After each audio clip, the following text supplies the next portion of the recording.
जय शिवराय मित्रांनो, आज आपण आलो आहोत त्रिंगलवाडी या ठिकाणी। त्रिंगलवाडी गड म्हणजेच थळघाट म्हणजेच कसारा घाटाचा रखवालदार म्हणून त्रिंगलवाडीची ओळख आहे। तत्कालीन परदेशी व्यापारावर असलेला हा त्रिंगलवाडी किल्ला हा अतिशय बलाढ्य आणि बुलंद असा आहे। शिवाय याच्या पोटामध्ये असलेली जैन लेणी हिची निर्मिती 10व्या शतकामध्ये झाली। म्हणजे अतिशय प्राचीन परंपरा असलेल्या या पुराण पुरुषाला आज आपण भेट देणार आहोत। तर चला सुरू करूयात आजची सफर।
समोर दिसणारं हे तळ्याची वाडी हे गाव आहे। म्हणजे त्रिंगलवाडी गावाचाच एक भाग आहे ही वाडी आहे।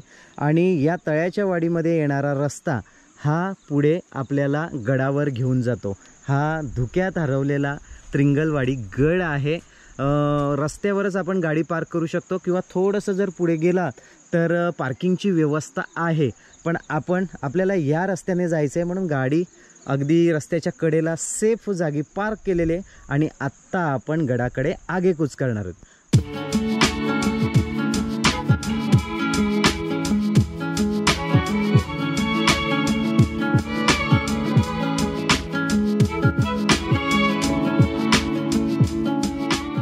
मित्रांनो, आज आपण सोलो ट्रेकला जाणार आहेत। थोडीशी भीती वाटते, पण रविवारचा दिवस असल्या कारणाने पर्यटक हौशी ट्रेकर्स हे गडावर असतीलच। नुकतीच माहिती काढली, 10 ते 15 जणांचा एक ग्रुप वरती गेलेला आहे। शिवाय गावातून 2 मी छोटे मित्र घेतलेले आहेत। गावातली जे लोकल मुलं असतात ती आपल्याला गडावर जे काही अवशेष आहेत ते दाखवायला मदत करतात। आता काय झालंय, गवत खूप वाढलंय, त्याच्यामुळं प्रत्येक टाकी वाड्याचे अवशेष हे आपल्याला दिसेलच असं नाही आणि वाटा मळलेल्या नाही आहेत। कारण त्रिंगलवाडी किल्ला हा हवा तेवढा प्रकाश झोतात नाही आहे आणि त्याच्यामुळे गडाच्या वाटा मळलेल्या नाही आहेत। म्हणून गावातले 2 छोटे मित्र घेतलेत आणि त्यांच्या मार्गदर्शनाखाली आपण त्रिंगलवाडी किल्ला एक्सप्लोर करूयात। चला।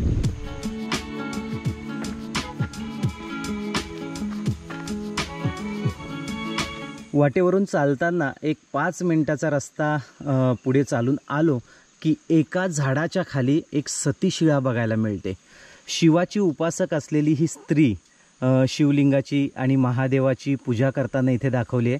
आणि ती कर्तबगार स्त्री आहे, म्हणजे एखाद्या सरदाराची ती वीर पत्नी आहे आणि ती सती गेल्यानंतरचा हा तिचा म्हणजे तुटलेला हात आहे। याचा अर्थ म्हणजे त्या स्त्रीचा नवरा आहे हा युद्धामध्ये मारला गेला आणि त्याच्यानंतर ती सती गेली आणि अशी तिचं स्मारक म्हणून ही सतीशिळा या ठिकाणी आहे। म्हणजेच त्रिंगलवाडी किल्ला किती पुरातन आहे अशी सतीशिळा घडवण्याची परंपरा ही फार पूर्वापार आहे। जवळपास 10व्या ते 12व्या शतकामध्ये अशा सतीशिळा ह्या कोरून ठेवल्या जायच्या।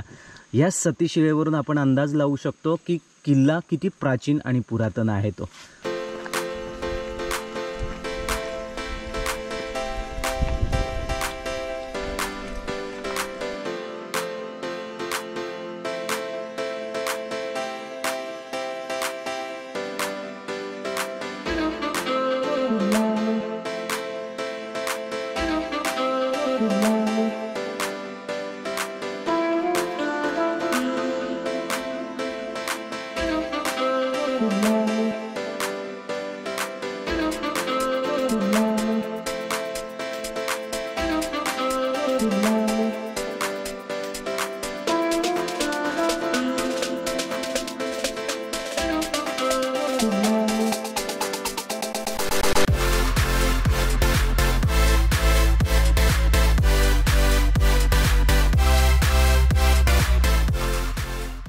गडाच्या शेजारून आत्ता आम्ही जात आहोत आणि ही वाट थोडीशी अरुंद आहे, त्याच्यामुळे चालताना सावधानतेने आपण चाललं पाहिजे.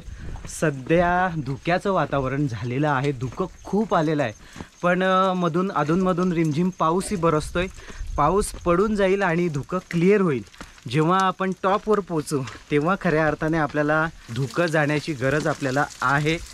आत्ता आपण पहिला टप्पा पार केलेला आहे, एक अर्धा तासामध्ये पहिल्या टप्प्यापर्यंत आलेलो आहोत. गडाच्या पहिल्या माचीवर आहोत आणि इथून आता पायरी मार्ग सुरू होणार आहे, ते थेट महादरवाजापर्यंत. खऱ्या अर्थाने थ्रिल आता इथून सुरू होणार आहे. तर चला पायरी मार्गावर भेटूयात.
मित्रांनो, हा वक्र पायरी मार्ग आहे आणि हा आपल्याला आता चढून जायचा आहे.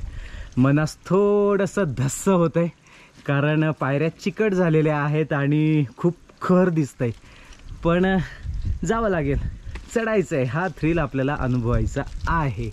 पहिल्यांदा इकडून जायला लागेल आणि मग आपल्याला ह्या बाजूला यावं लागेल, कारण ह्या पायरी मार्ग तोडून टाकलेला आहे.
त्रिंगलवाडीच्या ह्या पायऱ्या पाहिल्यानंतर आपल्याला सरसगडाची आठवण होते.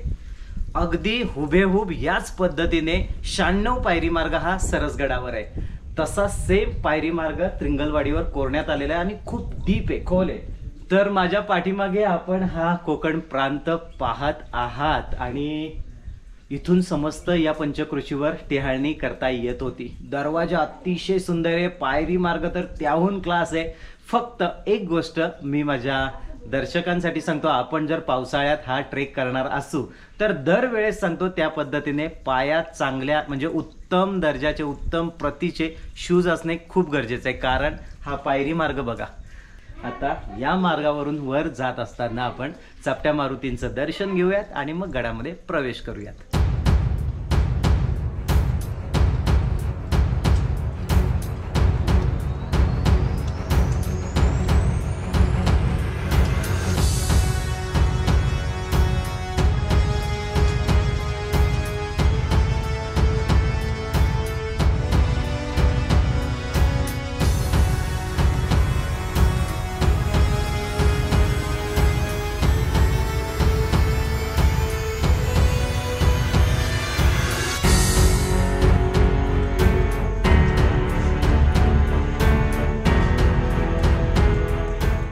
मित्रांनो, वक्र पायरी मार्गातून आपण वर चढून आलो की आपल्याला लागतो गडाचा पहिला महादरवाजा. एका सलग कातळामध्ये कोरलेला हा महादरवाजा आणि त्याच्याच बाजूला गडाचं रक्षण करता चापट्या मारुतीची ही मूर्ती. अतिशय सुंदर असं कोरीव काम आहे आणि जेवढं हे काही खोदकाम पाहता एका कातळ दगडात सलग कोरलेलं आहे. म्हणजे हा पायरी मार्ग एका दगडात कोरलाय. शेवट हा बुरुज तासलाय. अगदी मेणाचा गोळा तासावा तसं तो तासून हा बुरुज तयार केलाय आणि तेवढाच आखीव रेखीव हा महादरवाजा.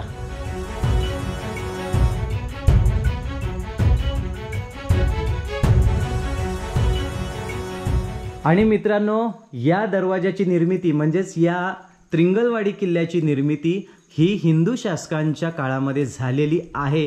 याचा पुरावा म्हणजे शरभशिल्प.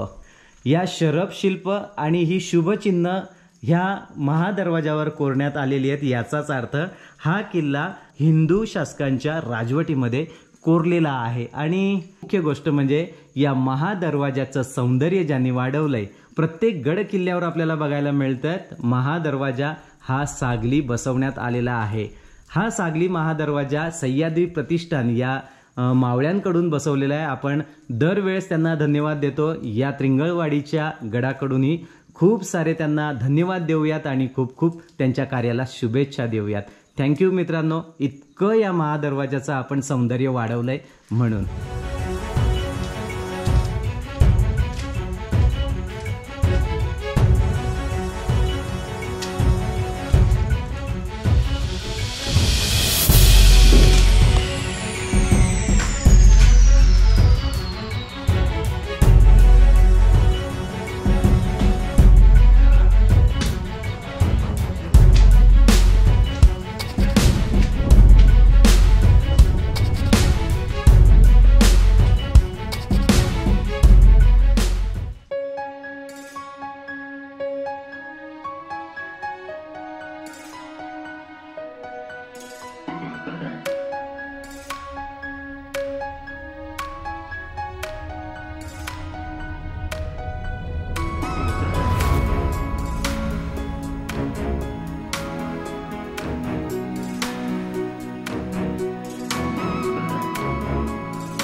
सुंदर फुलं आहेत, व्हाईट कलरची फुलं आहेत. आणि माझ्या छोट्या मित्रांकडून माहिती कळली, ही फुलं सुकली की या झाडाच्या मुळी या भाजून खाल्ल्या जातात. अतिशय पौष्टिक अशा मुळी, म्हणजे रताळी, बटाटे यांप्रमाणे ह्यांच्या मुळी असतात आणि ह्या इथील लोक त्याचा खाद्यपदार्थ म्हणून वापर करतात.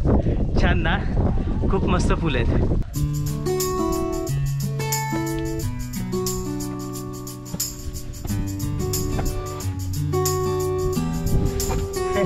रेल्वे अटकून आता बॅग घे बॅग.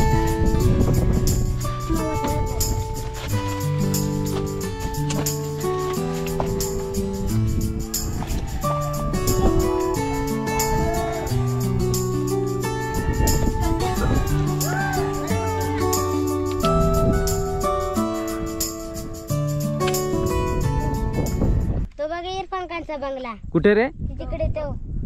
अच्छा, त्या तिकडे एकदम डुबावर दिसतोय तो ना. अच्छा, पण तो आता मेला ना. कॅन्सर मुळे. हो, आणि मग तो इकडे यायचा का? आम्हाला याचं आणि आम्हाला इथे शाळा एक पत्रावाडी, तिथे आम्ही शाळेत होतो. आणि आम्हाला पण रेनकोट दिले आणि पैसे पण दिले होते, ते सरांनीच घेतले. पण मग खाऊ वगैरे वाटप करायचा का तो पोरांना? अरे वा. आणि मग असे बरेच बंगले असतील ना हिरो हिरोईनचे इकडं.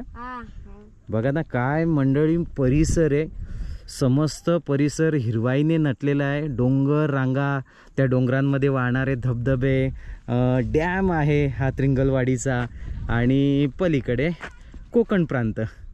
तर घाटमाथा ते कोकण प्रांत यांना जोडणाऱ्या ज्या थळघाटाचा जो रस्ता होता त्यातील मुख्य किल्ला हा त्रिंगलवाडी. आता आपण बालेकिल्ल्यामध्ये जाऊयात. चला मित्रांनो, बालेकिल्ल्यात जाऊ. चला.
मित्रांनो, अतिशय वाईट गोष्ट घडलेली आहे. आपला ड्रोन क्रॅश झालेला आहे.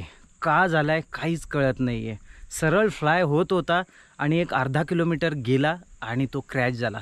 लोकेशनवर आपल्याला जावं लागेल. माझे दोस्त माझ्याबरोबर आहेत. चला पटापट आता उतरू, लोकेशनवर जाऊ आणि ड्रोन शोधून काढूयात.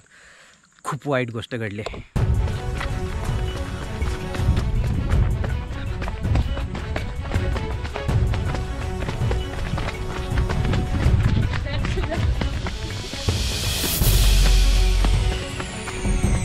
इकडे जायचं आहे आपल्याला.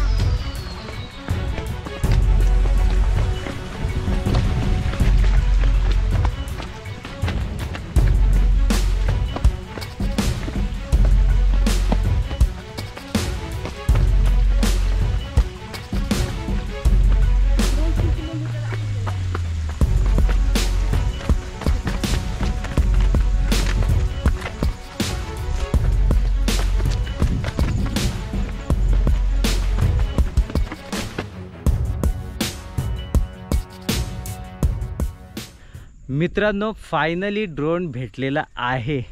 लोकेशन ट्रेस करत आपण लोकेशनवर आलो होतो, पण त्याच्या आधी या दादांना ड्रोन भेटला. हे दादा या किल्ल्यावरून वाहत असलेल्या झऱ्याच्या पाणलोट क्षेत्रामध्ये खेकडे पकडत होते आणि त्यांनी ड्रोन पाहिला. ड्रोनचा आवाज त्यांना आला आणि तो ड्रोन अचानक कोसळला. ड्रोन का कोसळला त्याचं कारण आपण घरी गेल्यानंतर जेव्हा चेक करू तेव्हा आपल्या लक्षात येईल. पण ड्रोन क्रॅश झाला होता, त्याचं लास्ट लोकेशन आपल्याला दाखवत होतं आणि त्या लास्ट लोकेशनपर्यंत आपण पोहोचलो होतो. पण त्याच्या आधी सुदैवानं या दादांनी तो ड्रोन उचलला होता. ड्रोनची काय अवस्था आहे आपल्याला बघावं लागेल. वस्तू आपल्याला भेटले ना, खरंच कारण लहान मुलापेक्षा जास्त जीव या ड्रोनवर आपला आहे. असंख्य म्हणजे आत्तापर्यंत 1,500 किलोमीटर आपण हा ड्रोन फ्लाय केला आहे, पण आजपर्यंत कधी अशी घटना घडली नव्हती. पण आज का अशी घटना घडली याचं कारण चेक करावं लागेल. कारण फक्त RC आणि याचा संपर्क तुटला होता, पण RCचा संपर्क तुटला जरी असला तरी तो रिटर्न टू होम होतो. म्हणजे जिथून उडाला तिथं तो लँड व्हायला येतो. पण आज तो लँड व्हायला आला नाही, त्याचं कारण शोधावं लागेल. अवस्था चांगली आहे तशी बऱ्यापैकी. एक त्याचा स्टँड मला वाटतं तुटला आहे. हा समोरचा स्टँड आहे ना, हा तुटलेला आहे. गिम्बल आय थिंक तुटलेला आहे, गिम्बल पण. आणि त्याची बॅटरी ही तो खाली आदळला असेल, झाडावर आदळला आणि त्याच्यामुळे त्याची बॅटरी दरीमध्ये फेकली गेली. तर बॅटरी आपल्याला भेटलेली नाही आहे. पण असो, मेन वस्तू आपल्याला मिळाली म्हणून या दादांचा आपण मनापासून धन्यवाद मानूयात. त्यांच्यामुळे आपला ड्रोन आज वाचला आहे. घरी गेल्यानंतर शहानिशा करू. आत्ता खऱ्या अर्थाने जीवात जीवाला. धन्यवाद दादा, तुम्ही आम्हाला ड्रोन दिला. थँक्यू. चला, थँक्यू. मित्रांनो, ड्रोन क्रॅश झाल्यामुळं आपण व्हिडिओचा केला एंड. कारण ड्रोन साधारणतः 5 किलोमीटर 750 मीटर जंगलामध्ये पडला होता. ड्रोन का पडला, कसा पडला हे काहीच कळत नाही आहे. पण घरी गेल्यानंतर आपल्याला बघावं लागेल ड्रोन का क्रॅश झाला. कारण आत्तापर्यंत एवढा आपण ड्रोन फ्लाय केला, कधी आपल्याकडनं चुकी झाली नव्हती. पण सरळ आपल्या नजरेसमोर ड्रोन क्रॅश झाला, काहीच कळत नाही आहे. पण असो, त्याच्यामुळं दूरदर्शन टाळलं. कारण ड्रोन सापडणं हे जास्त महत्त्वाचं होतं. आणि म्हणून आम्ही एका जंगलाच्या खाईमध्ये घुसलो आणि ड्रोन पिकअप केला. ड्रोन सापडला. नशीब आपले खरंच सुदैवाने चांगले आहेत. पण ड्रोनला खूप मार लागला आहे. पुन्हा तो उडेल की नाही उडणार काहीच कळत नाही. नशीब असतील तर उडेल. ही ड्रोन शोधण्यामध्ये खरी मेहनत कोणाची असेल तर या दोघांची. हे दोघेजण माझ्यासोबत होते आणि म्हणून ड्रोन सापडला आहे. ड्रोन अशा जागी पडला होता की त्या खाईमध्ये उतरणं शक्यच नव्हतं. मी एकटा असतो तर सोडून दिला असता विषय. पण यांनी धीर दिला की आम्ही उतरतो. तिथं तुम्ही सांगा कुठे ड्रोन आहे, पटकन उतरतो ना. अक्षरशः कोकण दरवाजा, अगदी माकडं कशी झाडावरून उतरतात त्या पद्धतीचा काप उतरून हे खाली उतरलेत. आणि एका दादाला तो ड्रोन सापडला, त्यांच्याकडून तो कलेक्ट केला आणि मग त्यांच्या पाठीमागून आम्ही खूप शोधला आजूबाजूला, पण आम्हाला तो भेटला नव्हता. कारण लोकेशनवरून त्या दादांनी उचललं होतं. पण असोत, या सगळ्या घडामोडीमध्ये यांचा खरंच महत्त्वाचा वाटा आहे. आत्ता आपण करूयात आपल्या व्हिडिओचा एंड. तुम्ही मात्र नवनवीन व्हिडिओ पाहत राहा, लाईक करा, शेअर करा आणि आपल्या चॅनलला सपोर्ट करा. जय शिवराय.